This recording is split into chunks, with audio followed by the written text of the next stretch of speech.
You're taking this time together, taking for a air-conditioned room that's still functional. We think that no one was injured Saturday. We ask you to be with Cody as he leads us. Give him accuracy and clarity as we go through your word. In Jesus' name we pray. Amen. Amen. Thank you, Harold. So tonight, so for those who don't know why we are here, in particular Saturday, and this is what Harold was alluding to Saturday, there's a thunderstorm and a lightning bolt struck in the center of the parking lot and faded out and hit a bunch of stuff.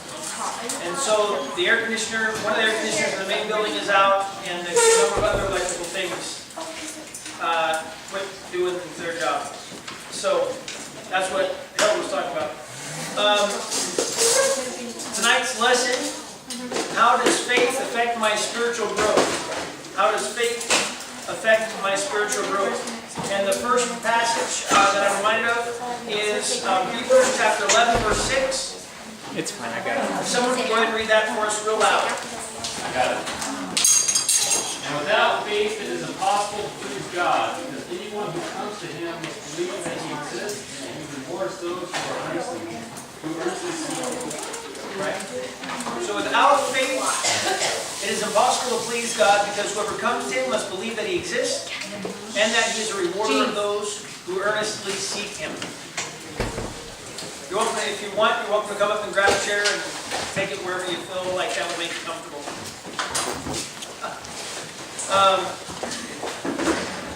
So what things can we learn from that verse? How do you please God? What do you have to please God? You got to have faith, right?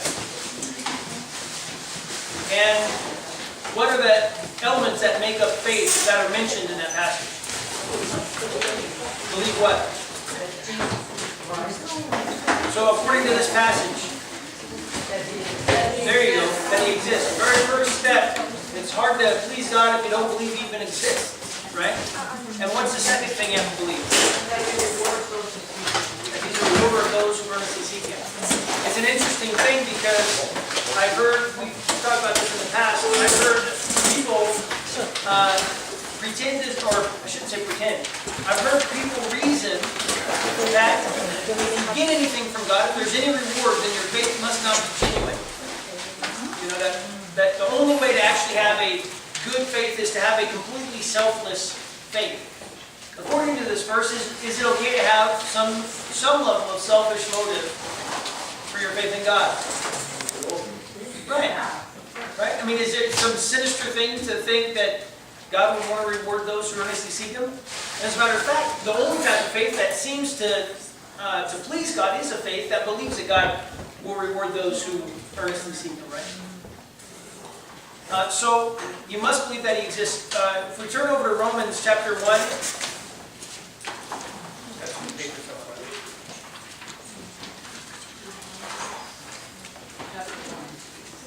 Yeah.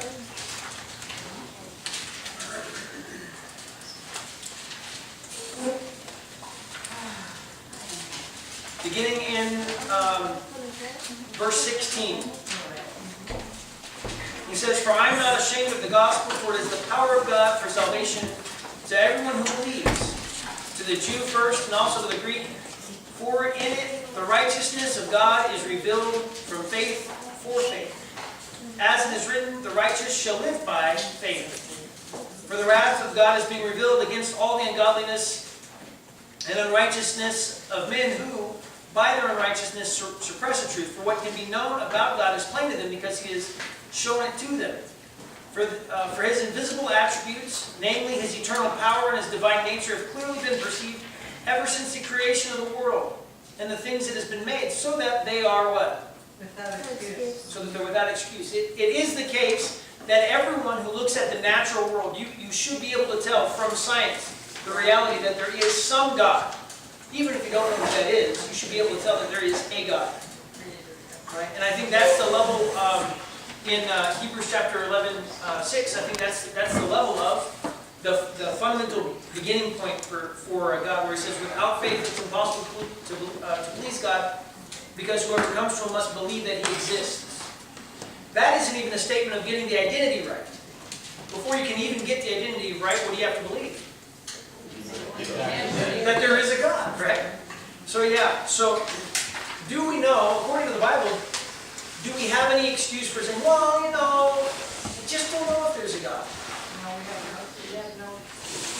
The only way someone can come up with the idea of either uncertainty that there's a God or the flat-out idea that there is no God is to willfully betray what they understand about the physical world around them.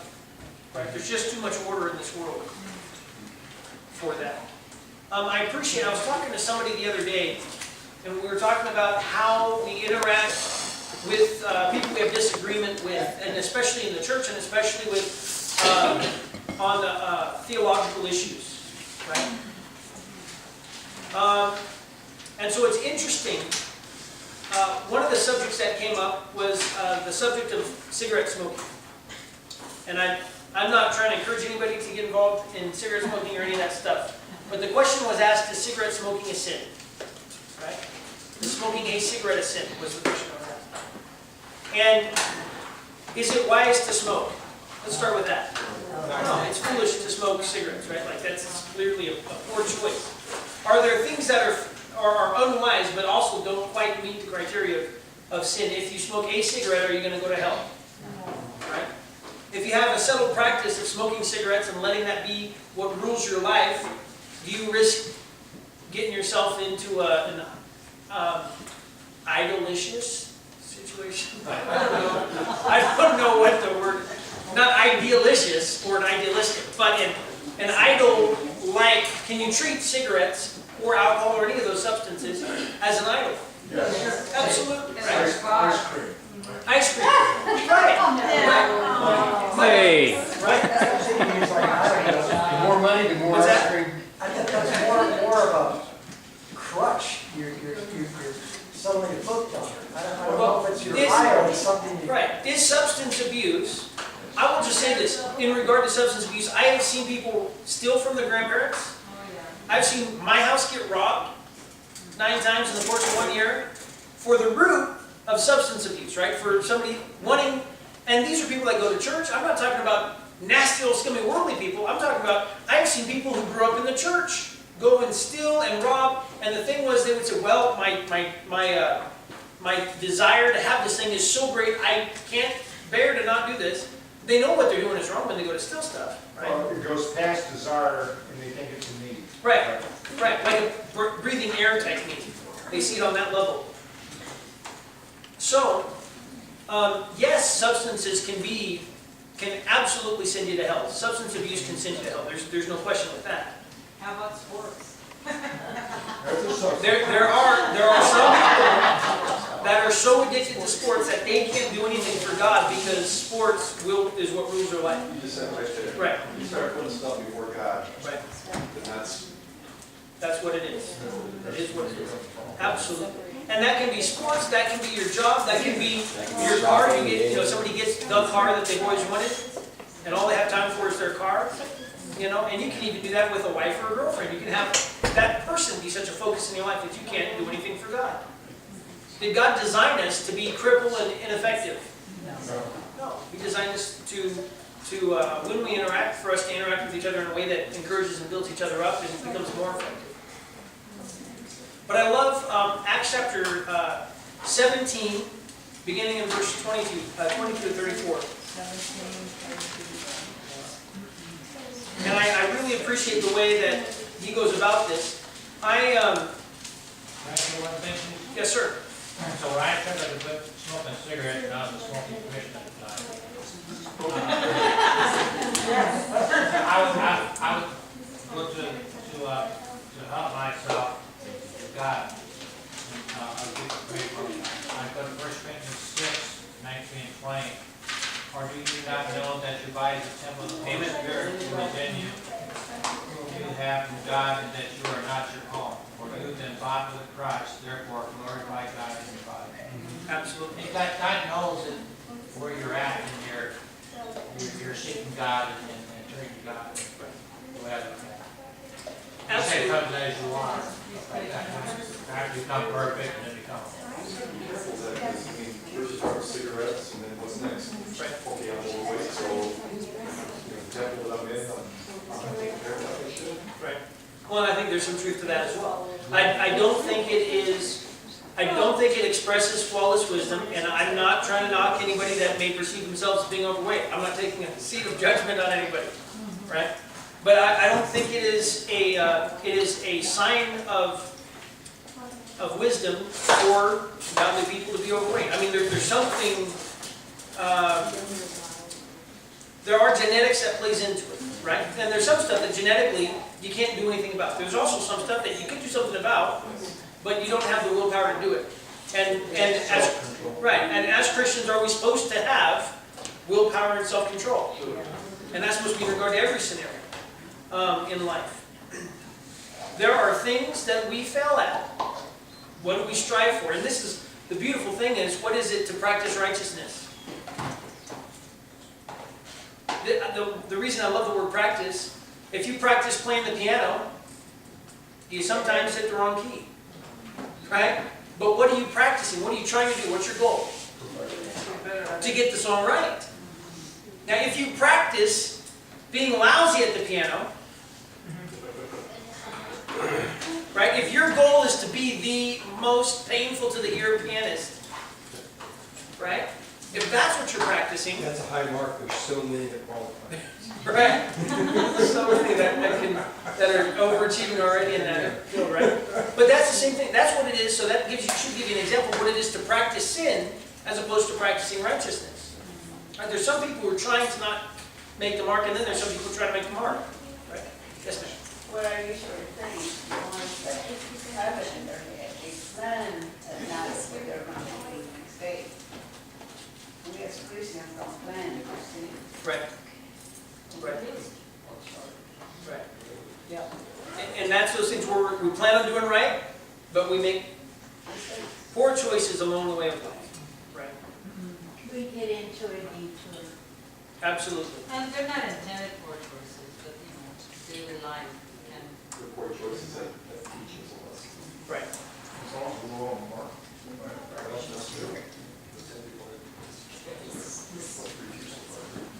And, but I appreciate, so one, the person I was talking about the cigarette thing, he said, well, so, because I used the example of, I said, so what if a guy goes to a tribe someplace, and it is the custom in that tribe to smoke a pipe together as brotherhood, friendship, and whatnot? Is that in itself a sin? It's a world of difference between endorsing an ongoing practice of addiction to a thing. Is that one thing a sin? No. Not Right. really, it's a celebration that's done every once in a while. Right. And there's no element of addiction involved in that scenario. And he responded with, well, what if it's, a lap dance or something like that, and that's how you get on with the tribe? That's not the same thing. Right? Those are apples and oranges completely. But I appreciated the way that Paul addresses a very similar scenario in Acts chapter 17, verses 22 to 34. So Paul, standing in the midst of the Areopagus, said, "Men of Athens, I perceive in every way that you are very religious." So let me ask you right there, did they believe in a God? Yes. Right? They're meeting the first step, the first piece of criteria from Hebrews 11:6, right?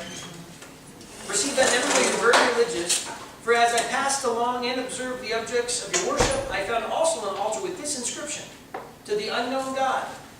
What therefore you worship is unknown, I proclaim to you.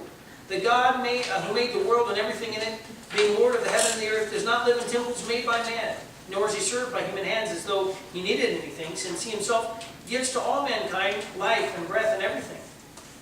And he made from one man every nation of mankind to live on all the face of the earth, having determined allotted periods and the boundaries of their dwelling place, that they should seek God and perhaps feel their way toward him and find him. Yet he is not actually far from each one of us, for in him we live and move and have our being. And even some of your own poets have said, for we are indeed his offspring. Being then God's offspring, we ought not to think of the divine being, that the divine being is like gold or silver or stone, an image formed by the art of the imagination of man. The times of ignorance God overlooked, but now he commands all people everywhere to repent, because he has fixed a day on which he will judge the world in its righteousness by a man whom he has appointed. And of this he has given assurance to all by raising him from the dead. Now, when they heard of the resurrection of the dead, some mocked, but others said, "We will hear you again about this." So Paul went out from their midst, but some men joined them, believed.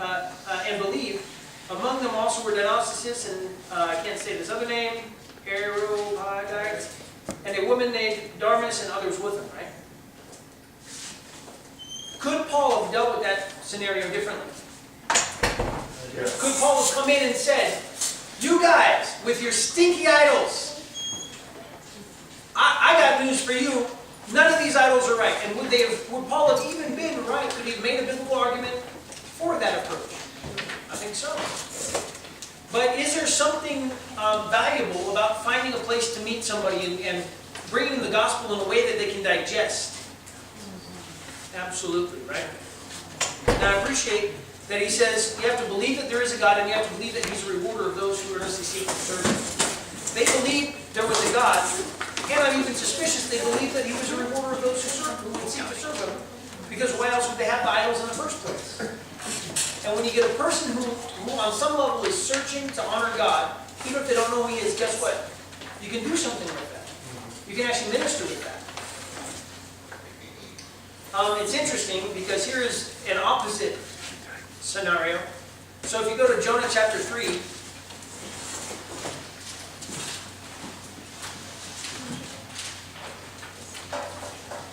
go to Jonah chapter 3, it's kind of comical. Was Jonah interested in finding a peaceful inroad with the people of Nineveh? Was he interested in if they had a peace pipe that they were going to pass around? He would have been like, "No, not happening." He wanted to go away. Right. He specifically would have liked that they never heard the message.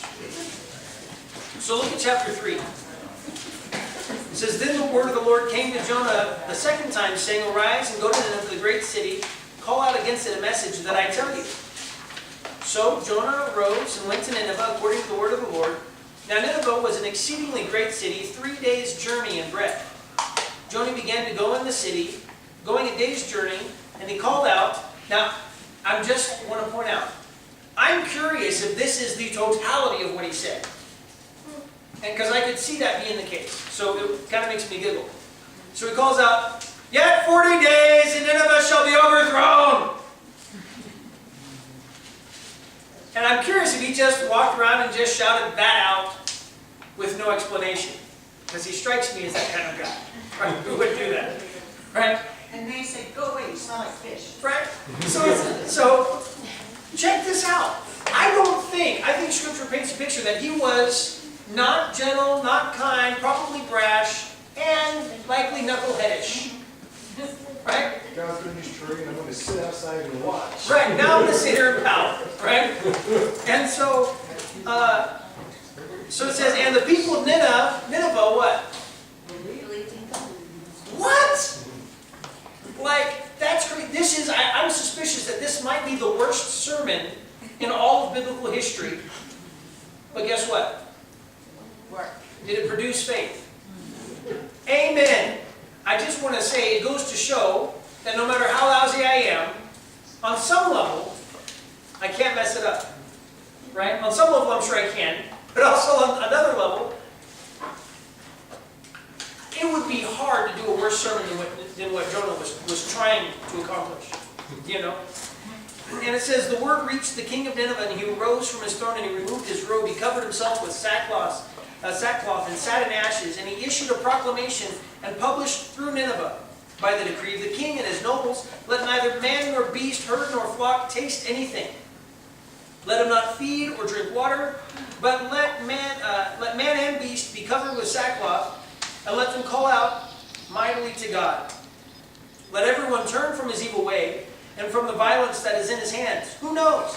Maybe God may turn and relent and turn from his fierce anger so that we may not perish. Did the people of Nineveh believe in a God? Did they believe that he was a rewarder of those who would seek to serve him? The fact of their repentance, and they're saying, "We're going to all repent, no food, no water. Maybe God will relent." I I think suggests that they had hope that God would be compassionate, God would actually bless obedience, right? Yes, ma'am? I don't remember who the Ninevites are. Who are they? Are they An enemy of a Israel. remnant? Were they? They were I have to get back to you on that. Okay. I also don't, they were, he went west, they lived in the east. Beyond that, they were a town near a shore, I think. I'm not entirely for sure how much of VeggieTales I'm not mixing up. From what I understand, they slap people with fish. Because it sounds like they knew what he was. What's that? Said the famed capital of ancient Assyrian Empire, located 280 miles north of Babylon, east of Bank of Tigris. So they're river-dwelling folk. So they knew the God of Abraham. Historically, I would imagine that they had some knowledge of it. Even though they were that far away, they had several conflicts with Israel. So they were listed as an enemy of Israel, even though they were that far away. Yeah, I And even know. though they worshiped fish, they were not on an ocean, they were on a river. Right. It says here modern day Mosul, Iraq. Where? Modern day Iraq. No, where? That's what it sounded like. Mosul, There Mosul, was a Iraq. school of what, Assyria? Yeah, Assyrian Empire. It's capital of the Assyrian Empire. Previously, yes, yeah. That they had had a history, so, and it's not without reason that Jonah doesn't like it. Right. They weren't children of Abraham, they were somebody who knew about the God of Abraham, but that was not their background. There was strong racial division, right? But beyond that, I don't know. So apologize. But in any event, right, they had a belief that there was a God, and they had a belief that that God was a rewarder of those who would seek to serve Him. Do you see in these stories that we've mentioned, do you see spiritual growth going on in the hearts of the people? Right, Ninevites, the folks with the unknown God, right? It said some of the people there believed and then followed them. The Romans passage is just a theoretical passage about society, stating that there is no excuse for not knowing that there is a God, right? So you have to believe that God exists, but you also must believe that He is a rewarder of those who seek Him. Matthew chapter 2, verse 13 to 15, and someone will read that for us. Matthew chapter 2, verse 15. 13 to 15.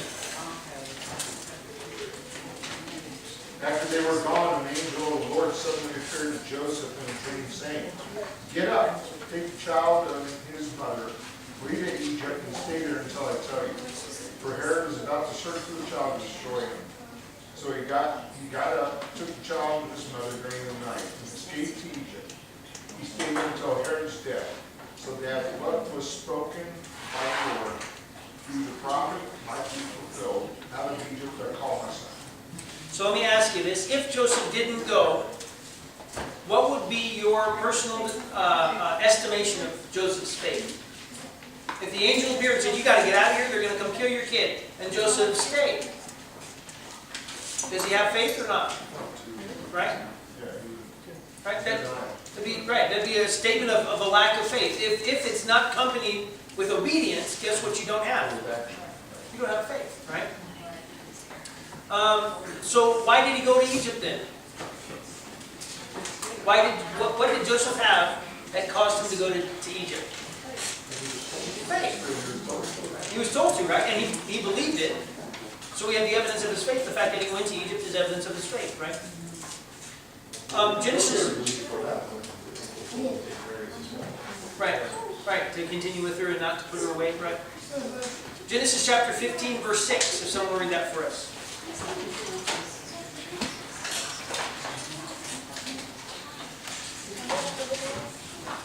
Abram believed the Lord and credited it to him as righteousness. Right? And what had God told Abraham to do? I thought this was prior to that. I thought this was when God had told him to move. Right? To move, okay. Yeah. God had told him, go to the land I'm going to show you. I'm going to make your descendants as numerous as the stars in the sky, sand in the sea. All the nations of the earth will be blessed through you. This is before Jesus, to take Isaac to the mountain. Right. Okay. Say again? It was his son. From verse 4, this man, but a son coming from your own body will be heir. Yeah, but she was talking about the time frame. Right. I must have missed something. Yeah, so they go and they try to have Hagar take care of it, help God do his job, you know, and that didn't play out well. But this is before that.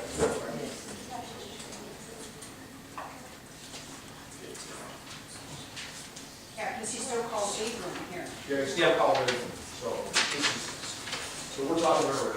Right. Yeah. After these things, the word of the Lord came to Abraham in a vision. Fear not, Abraham, I am your shield. Your reward will be very great. Right? But Abraham said, O Lord God, what will you give me? For I continue childless, and the heir of my house is Eliezer of Damascus. Right? So he's talking about just a servant child, essentially. And Abraham said, behold, you have given me no offspring, and a member of my household, Lord, will be my heir. And behold, the word of the Lord came to him and said, this man shall not be your heir, your very own son shall be your heir. And he brought him outside and said, look at the heavens and number the stars, if you are able to number them. Then he said, so shall your offspring be. And he believed the Lord, and it was counted to him as righteousness. And also, I think it was back in chapter 12 too, where he says, look at chapter 12, verse 1. It says, now the Lord said to Abraham, go from your country and your kindred and your father's house to the land I will show you, and I will make you into a great nation, and I will bless you and make your name great, so that you will be a blessing. I will bless those who bless you, and him who dishonors you I will curse. And in you all the families of the earth shall be blessed. So Abraham what? Went. And what we find, and I think it's Galatians that'll say, Abraham believed God, and it was credited to him as righteousness, right? The whole nature of belief is, if belief isn't coupled with obedience, the fact of the matter is you don't have belief, right? It goes back to the same reality of if you believe a train is coming, and you're standing on the train track, if you believe the train's coming, what do you do? Get off the train. If you say you believe in trains, but you don't really believe in trains, right? Like, and we do this with our kids, not my family, but there are families that do this with their kids, where they say, oh, we believe in Santa Claus, right? The great Santa Claus lie, right? And they say, oh, but guess what the parents do? They tell the kids, we believe in Santa Claus, and then who puts the presents under the tree? Mom and Dad. Right? If the parents believed that there was Santa Claus, guess what the parents would do? They'd save money and go to bed. Right?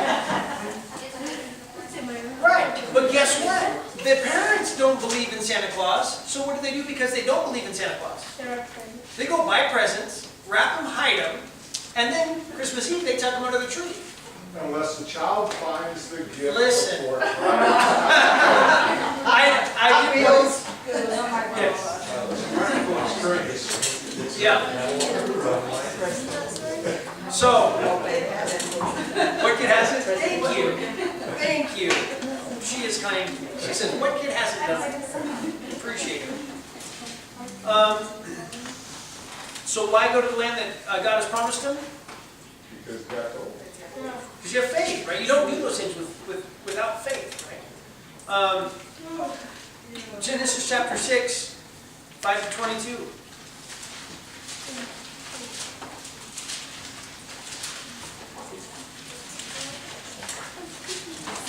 The Lord saw that the wickedness of man was great in the earth, and that every inclination of the thoughts of his heart was only evil continually. And the Lord regretted that he had made man on the earth, and it grieved him to his heart. So the Lord said, I will blot out man whom I have created from the face of the land, man and the animals and the creeping things and the birds of the heavens, for I am sorry that I made them. But Noah found favor in the eyes of the Lord. These are the generations of Noah. Noah was a righteous man, blameless in his generation. Noah walked with God, and Noah had 3 sons, Shem, Ham, and Japheth. Now the earth was corrupt in God's sight, and the earth was filled with violence. And God saw the earth, and behold, it was corrupt, for all flesh had corrupted their way on the earth. And God said to Noah, I've determined to make an end of all of the flesh, for the earth is filled with violence through them. Behold, I will destroy the earth. Make yourself an ark of go forward. Make rooms in the ark and cover it make rooms in the ark and cover it inside and out with pitch. This is how you're going to make it. And he gives a description. We're going to jump down to verse 18, verse 17. For behold, I will bring a flood of waters upon the earth and destroy all the flesh, in which is the breath of life under heaven. Everything that is on the earth shall die. But I will establish my covenant with you, and you shall come into the ark, you and your sons and your wife and your sons' wives with you, and every living thing of all flesh you shall bring 2 of every sort onto the ark to keep them alive with you. They shall be male and female, of the birds according to their kinds, and of the animals according to their kinds. Every creeping thing on the ground according to its kind. 2 of every sort shall come into you to keep them alive. Also take every sort of food that is eaten, store it up. It shall serve as food for you. And then Noah, what? He did it all. Right? What I find amazing is that there's a lot of specifics that God points out. Right. And it says that he did them all specifically. All of us did. He did them all specifically as God. Right. It says, he did all that God commanded him. Right. So I dare you to find one of the things that God commanded him and then make an argument that he didn't do it. Right. Right? Because he said he did all that God commanded him. Right? Maybe you have Well, and he has about 100 years to build this ark. We stress out about having to do right for 8 hours at a time. Right? We stress out about a mission that might take 30 years and then we get to what? Retire. Noah was, guess how old he was when he started? 40 years. You wish he was 40 years, right? He was 500 when he got started building the ark. He was 600 when God closed it up, if my memory serves me correctly. He was 600 when God closed up the ark. For a 500-year-old guy, he's not getting any younger. Right? And he's got to start building this ark. He's got all this wisdom, right? So, but why did he build an ark? What was it? What did Noah have? Amen. Amen. And you know what? Because he built the ark, most people say, "Wait, I got to build a thing, and I won't see the outcome for 100 years." What happened if the thing took 100 years to build, and he said, "I got 100 years to build"? Right. If Noah was a procrastinator, we would be in trouble. Right? Well, he had help. We would be here. The gophers cut the wood. The gophers got the wood.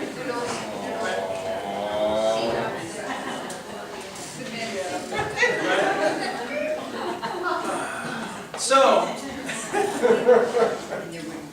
That's right.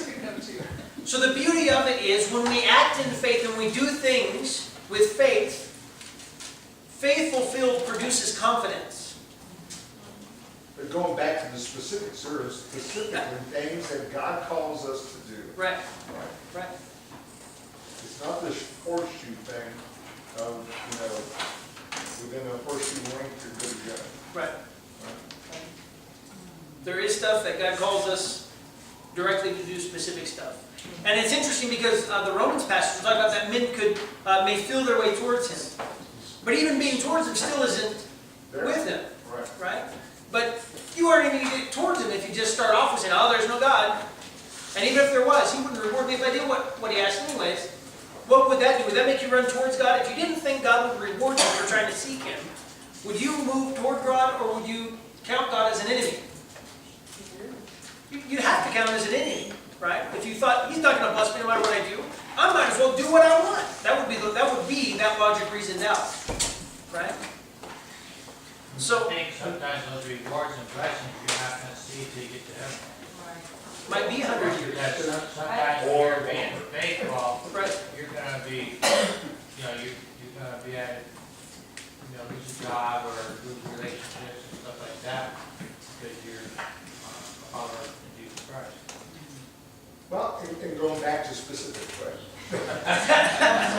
He's on this. Because he says, that Noah was, found favor in the eyes of Right. God. So he was a good man. Amen. Just because he was good Wasn't good enough. Wasn't good enough. Without obedience. Being good, because and it is the case, it's interesting that we've had some funerals recently. I'm not commenting on those funerals. I'm just saying the nature of funerals across the board. You know what the word eulogy means? To say a nice thing about somebody. That's what a eulogy means. That's what, if you look at root words for it, it means to say nice things about somebody. Right? In some funerals, you can't. Very few funerals, if everybody in the room knows the guy is going to hell, very few funerals will you hear that. Now you might hear it at some. I've heard some interesting things at one funeral in particular. It was weird. But, yeah. People, I preached a sermon, I told you, right, I preached a sermon, the guy went to heaven, and then got a line afterwards, I knew him. Right? People said, he didn't go to heaven. That guy was terrible. I said, why are you here? I want to make sure he's staying down. I don't know. So, but, hope you don't have one of those, right? So, but if we say, I know this person is in heaven because they were good, we've already missed it. I will just say, I hope that when whoever's going to do my funeral, when I'm dead, don't talk about me going to heaven because I'm a good guy. Talk about me going to heaven because of what Christ has done. Right? So, number 2. Faith fulfilled produces confidence. Faith fulfilled produces confidence. So you have 11 months that pass by while Noah's on the ark. And there is a beautiful verse in, if you sat on a boat in the middle of the ocean for 11 months, did I say something? No. I thought I said the wrong name or something. If I sat on a boat for 11 months, lost in the middle of the ocean, never saw another human that wasn't dead, I imagine there were some dead bodies floating around, right? Probably not that. I mean, by 11 months, they're done with, right? But if I'm sitting on a boat for 11 months, and I specifically know there's not another soul on the planet except for what's in the boat, I might get depressed. Right. I'm just throwing it out there. I'd be right on that boat with depression. It would be a sad scenario. And so there's a one little beautiful word, phrase that comes up in Genesis chapter 8, verse 1. It says, but God remembered Noah.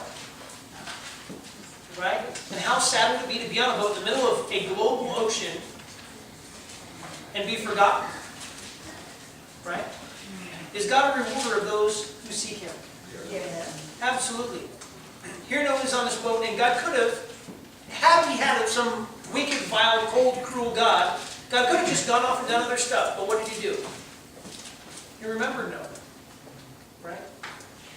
So, faith fulfilled produces confidence. Do you think when Noah got off the boat and started reestablishing civilization and whatnot, that Noah could act and the things that he could do with great confidence because he knows God did not bring us across this trouble to kill us.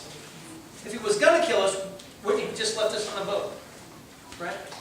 So faith fulfilled produces confidence.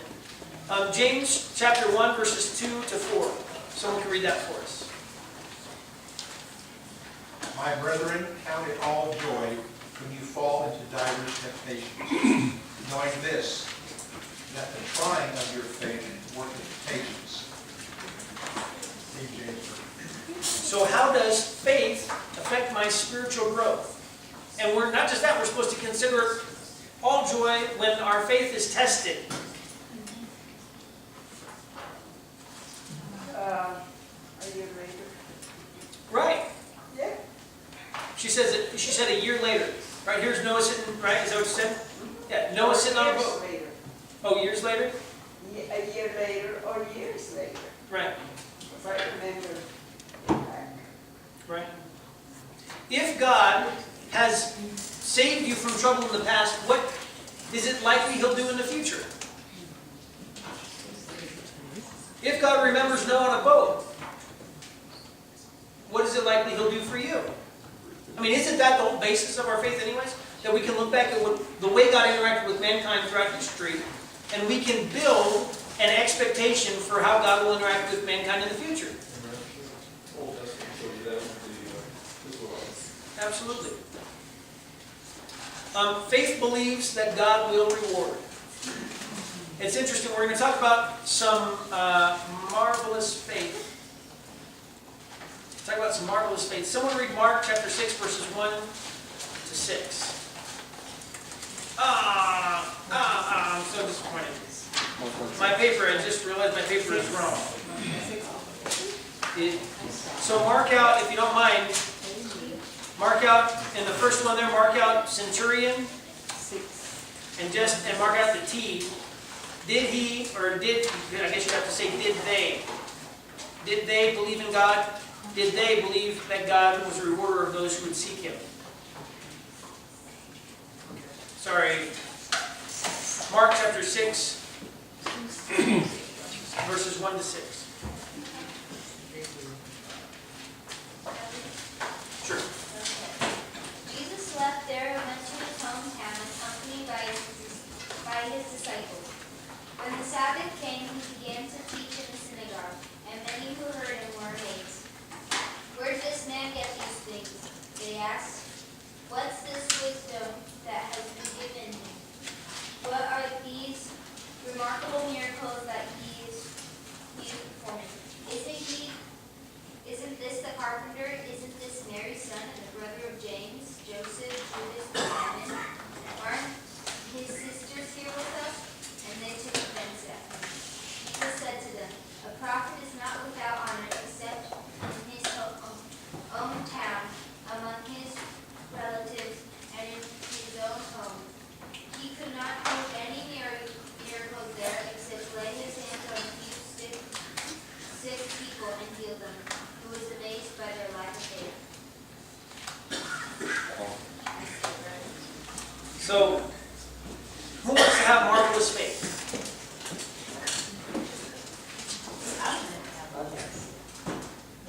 What kind of marvelous, right? What kind of faith is worth marveling at? Did Jesus marvel at the type of faith they had? Yes. At the type of faith they had, right? It was the lack of faith. Like he marveled, it says he marveled at their lack of faith. There is some impressive faith in this world, but that is the type of impressive faith that you don't want to have. Right? And I want you to notice, what did it say that Jesus could do for them because of their lack of faith? No works, didn't do any works there. Right? He couldn't do anything fantastic. Right? He could help a couple of sick people here and there. I mean, that's the way it reads, right? He could help a couple of people, but he couldn't really do anything marvelous because what for the people lacked. If we build a case that from the history of the way God has interacted with man, we can know the future of how God interacts with man. If we are people that lack faith, what will God do with our body here? If we don't have faith that God can do anything, what will God do? Nothing. The New American Standard Version says unbelief. Marvel at their unbelief. Yeah. Yeah, he marveled because of their unbelief, right? So, did the people, this group of people here, did they believe in God? Yeah. Right? Now, they didn't believe that Jesus was a part of that. Right? But I think you have a hard time saying these Jews didn't believe in God. They believed that there was a God. Did they believe that God was a rewarder of those who seek to serve Him? I think probably, yeah. But it didn't go past that. Their faith didn't get past those basic elements to something that could actually be beneficial. Did they believe Jesus could do anything? No. So, How did our faith get to where it is?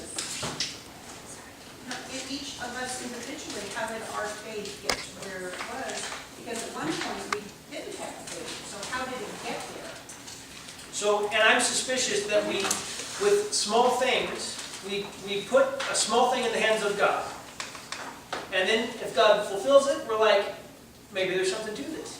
And if we perceive that, well, God didn't care about what will concern me, then we kind of run the other way. You know, so, well, it's not, you know.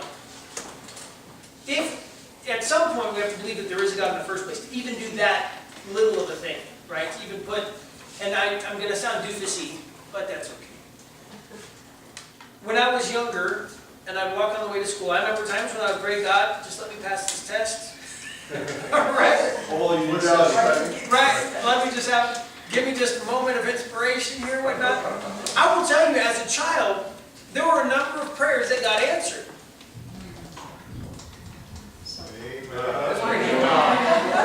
There were a number of prayers that got answered. And then what happened is, when it stopped being a matter of me wanting to genuinely engage God, and it was more of like, maybe I can get God to do a thing for me, then all of a sudden those things stopped happening, right? Then I wouldn't pass that test, right? I don't think we should be testing the Lord, right? Like, clearly. Right. But I don't think that God is beyond answering our prayers. I don't think that that is a wild test for God to say, God, I need help with this, can you help? I think God wants to do But that all stuff. of us, at some point in verse 6, all of us have lack of faith at some point or at some degree. But yet, he stayed with us. Or we stayed with him, whichever, I don't know. I think it's more he stayed with us. He didn't stay with these people Right. in this passage. So I'm just, Well, not entirely. So some of the people who would open their hearts and believe, did he do anything for, did he help no one? no. Right? So what type of people would it appear from the text, what type of people would he help? The ones who have faith. The ones who would actually engage him and have some level of faith Right. with them. I mean, this is a relationship, right? Right. With us and him, right, individual. And so the thing is that it's just like with your physical relationships. If you pull away, right, it doesn't mean that that person stops loving you, right? It's just you're not meeting that person one-to-one. The same thing with Christ is that, he doesn't leave us. Right. We leave him. We're the ones that put that wedge in there or refuse to act or believe, When we don't think grace is there, that's when that should Well, a long time ago, I wrote a poem in my teens. I wrote a poem, and it said, for every step I've taken, you've taken one step more, because whenever I turn around, you're right there, Lord. Right? It was just one little phrase from a poem. But that's the case. It isn't that God stops being with us. It's that we turn our back on Him and we pursue a path of foolishness. But guess who pursues us down that path of foolishness? And as soon as we turn around, guess who's there? God. Larry, and then Tony, and then Priscilla. For Catherine's question, to me it goes to the sower that sowed the seed, and the seed is the word of God. Okay, so the good seed, Luke 8, verse 8, says, other seed fell into the good soil and grew up and produced a crop 100 times as great. Okay, but Jesus goes further to expound on that. He says, but the seed in the good soil, these are the ones who have heard the word in an honest and good heart and hold it fast and bear fruit with perseverance. So you have to have a good heart to begin with. So if you have a good heart and somebody comes to you and says, hey, what about this? You kind of wait it out. You throw out the bad and you take the good. And you go from there. Amen. And not to back things up, in verse 5, this has always kind of raised a question mark with me. And he says, he could not do any miracles there except lay hands on a few sick people and heal them. And I appreciate the fact that you called out that he marveled at that. But it seems like he was limited in the way the language presents that. And so again, it comes, for me, then I have to ask, well then did all the miracles have the same requirement? So there's a number of passages where Jesus will heal something and he'll say, go, your faith has healed you. And it isn't to remove Jesus from the scenario or make it, people did this on an island to themselves or anything like that. But what the Bible does say, and I believe it's in 1st, 2 Corinthians, one of those, it talks about how we have the ability to quench the Spirit. Right? If that's the case, can our lack of faith quench what the Spirit would do, but we just won't let Him because we don't believe He can do it? If Jesus says, hey, pull the first fish out, check in the mouth for a coin. The coin is in the mouth of the fish, but guess what you've got to do? And if you say, this is dumb, pull a fish out, check in the mouth for a coin, guess what isn't going to happen? Your taxes will not be paid. Right? You have to pay your own taxes. Right? But if you have faith that the guy who said it has got some authority behind what he calls you to do, guess what you will do? Pull the fish out, pull the coin out of the mouth, And that miracle will be able to be like exemplified to be able to happen. But the person who won't come to Christ won't get healed. Right? I mean, that's just what it is. If people say, that guy can't do nothing, I'm not going to him, guess what's going to happen? That person will go without. Priscilla. What I was looking at here is after he marveled about their unbelief, he just didn't turn and run. Right. He went into and he taught them, and that's what they needed, the teaching. That's the way you do with their children. If they won't listen, then we continue to teach and teach and teach until they understand. Well, and you'll notice too, there's a nuance in the text that I think articulates that Jesus, even though people didn't believe, as a broad statement on the people, he was still engaging people, and those who he could help, he would help. So it was like there's still effort from his part to try to help, but people just wouldn't let him help. Right? That's what it appears to be. Then you get a much better scenario. The centurion, Luke chapter 7, verses 1 to 10. Luke chapter 7, verses 1 to 10.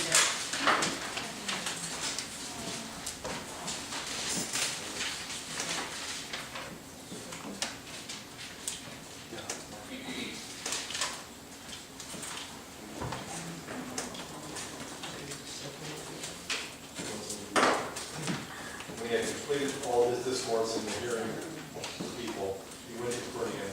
And the centurion's slave was highly regarded by him, was sick and about to die.